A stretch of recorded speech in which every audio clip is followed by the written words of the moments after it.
ఈ రోజు మహాభారతంలోని 71వ అధ్యాయం. 8వ రోజు తెల్లవారినాక భీష్ముడు ఆయన సైన్యాన్ని కూర్మ వ్యూహంలో అమర్చారు. యుధిష్ఠిరుడు దృష్టద్యుమ్నుడితో ఇలాగా అంటారు, అటు చూడు, మన శత్రువులు కూర్మ వ్యూహంలో అమర్చారు. ఆ వ్యూహాన్ని మన వ్యూహంతో చెల్లాచెదురు చెయ్యాలి. దృష్టద్యుమ్నుడు వెంటనే ఆయన కర్తవ్యాన్ని మొదలు పెడతారు. పాండవ సైన్యాన్ని 3 కోణాలుగా ఉండే వ్యూహాన్ని అమరుస్తారు. భీముడు ఒక కోణానికి అధిపతిగా ఉంటారు, మరొక కోణంకి సత్యకి. యుధిష్ఠిరుడు మధ్యలో కోణం దగ్గర ఉంటారు. మన పూర్వీకులు యుద్ధ శాస్త్రాన్ని బాగా అభివృద్ధి చేశారు. రాతల్లో పరిమితం కాలేదు గాని క్షత్రియ కుటుంబాలు యుద్ధ శాస్త్రాన్ని భద్రపరిచారు. ఆ రోజుల్లో శత్రువులు ఆయుధాలతో చేసే దాడి మరియు వ్యూహాల నుంచి రక్షించుకోవడానికి కవచం మరియు వ్యూహాలను తగిన విధంగా ఉపయోగించేవాళ్ళు. కురుక్షేత్ర యుద్ధం కొన్ని వేల సంవత్సరాల కింద పోరాడారు. మహాభారత యుద్ధం కథని విని యుద్ధం ఒక ఆచరణ మరియు సంఘటనలు ఆధునిక యుద్ధాలు లాగా లేవని, మహాభారత కథనాన్ని వాస్తవంతో సంబంధం లేదు అని అనుకోకూడదు. 150 సంవత్సరాల కింద జరిగిన యుద్ధంలో వాడిన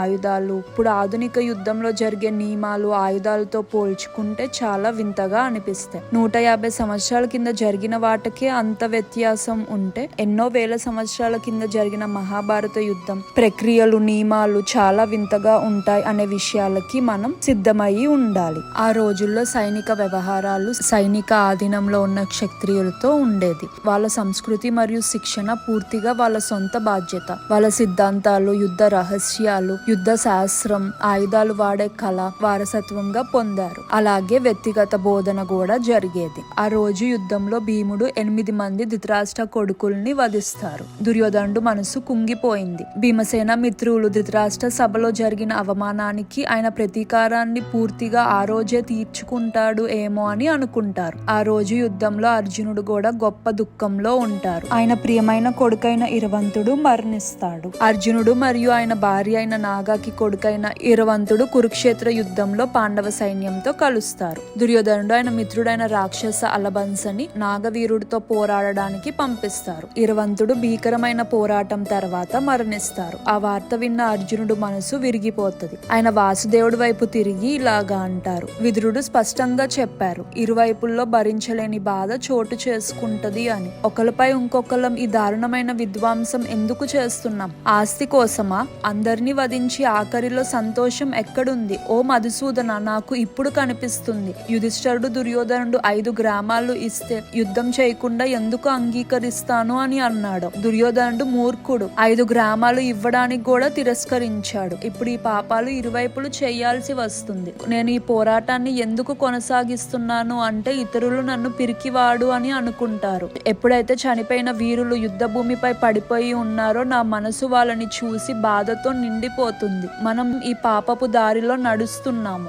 ఇరవంతుణ్ణి చంపేశారు అని చూసిన ఘటోత్కచుడు గట్టిగా ఏడుస్తారు. యుద్ధ భూమిపై ఉన్న సైనికులందరూ వణుకుతారు. ఘటోత్కచుడు కౌరవ సైన్యంపై క్రూరంగా దాడి చేయడం మొదలు పెడతారు. కౌరవ సైన్యం వేసిన వ్యూహం నాశనమయ్యి చెల్లాచెదురు అవ్వడం మొదలైంది. అది చూసిన దుర్యోధనుడు స్వయంగా భీముడు కొడుకుపై దాడి చేయడం మొదలు పెడతాడు. వంగరాజు కూడా ఆయన ఏనుగులతో కలిసి దుర్యోధనుడితో కలుస్తారు. దుర్యోధనుడు 8వ రోజు యుద్ధంలో చాలా ధైర్యంగా పోరాడారు. ఘటోత్కచుడి వైపు ఉన్న వీరుల్ని చాలా మందినే వధించారు. ఘటోత్కచుడు బరిసెని తీసుకొని దుర్యోధనుడిపై విసురుతారు. వంగ అధిపతి వెంటనే ఒక ఏనుగుకి అది తగిలేలాగా చేస్తారు. అది గనక దుర్యోధనుడికి తగిలి ఉంటే అక్కడే చనిపోయి పడిపోయేవాడు. భీష్ముడు దుర్యోధనుడిపై ఆందోళనతో పెద్ద సైన్యాన్ని ద్రోణాచార్య నేతృత్వంలో కౌరవ యువరాజుకి మద్దతు పలుకుతా పంపిస్తారు. వాళ్ళలో చాలా మంది అనుభవవంతులు ఉండడం వల్ల ఘటోత్కచుడిపై దాడి చేస్తారు. అందుకనే ఆ విభాగంలో జరిగిన పోరాటం చాలా అల్లకల్లోరం మరియు భీకరంగా జరిగింది. యుధిష్ఠిరుడు ఘటోత్కచుడు రక్షణ గురించి భయపడి భీమసేనాని అక్కడికి పంపిస్తారు.